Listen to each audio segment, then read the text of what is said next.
and Vice ganda. A dreamer, a fighter, a winner. Isang batang baklang nanggaling sa isang payak at makulay na barangay sa Maynila. Sino makapagsasabi nga abot ako sa kinatatayuan ko ngayon? Isang pambihirang posisyon. Paano ba ako napunta dito? Simple lang ang sagot ko. Nandito ako dahil nangarap ako. Kumilos ako, nanalig ako, natalo, nanalo, natalo, at muling nanalo. At masakit man sa kalooban ng ilan, hanggang ngayon, nananalo pa rin ako. Wak, wak, wak, wak, wak, wak, wak. At habang nagtatagumpay ako ay patuloy pa rin akong nangangarap. Kailangan natin mabuhay sa pangarap at hindi sa panaginip. Ang panaginip ay mawawala at maaaring malimot sa muling pagising ng iyong diwa. Pero ang pangarap ay mananatiling buhay at nagsasalita. Tulog ka man o gising, araw man o gabi, di na uupos hanggat patuloy kang naniniwala. Di magiging madali ang haharapin natin buhay at lalong di madali ang pagkamit ng tagumpay.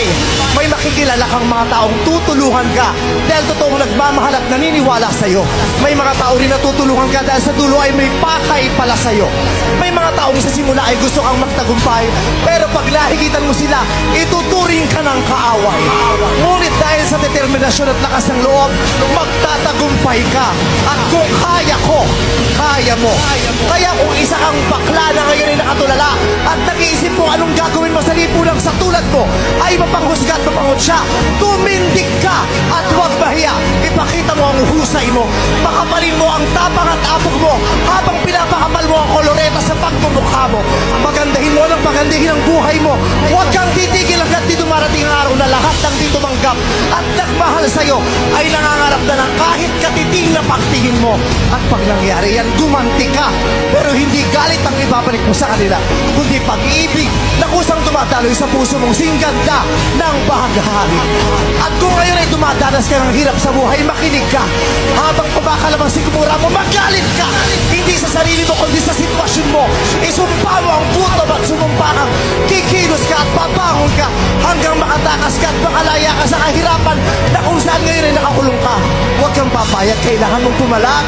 Huwag mo isipin hanggang dyan ka na lang. May nag-aantay sa iyong paraiso kung kikilos ka lang. Kaya mo pa, may oras pa.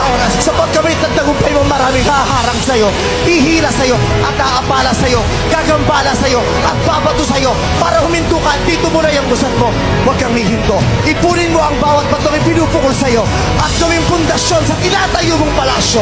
Ito ang tandaan mo. Isinilang ka para maranasan ang lahat at kasama doon ang manalo. Napatunayan ko yan sa paglalakbay ko mula sa aming lulagaran sa comedy bar hanggang sa tawagin akong Asia's Uncoverable Phenomenal Box Office Superstar.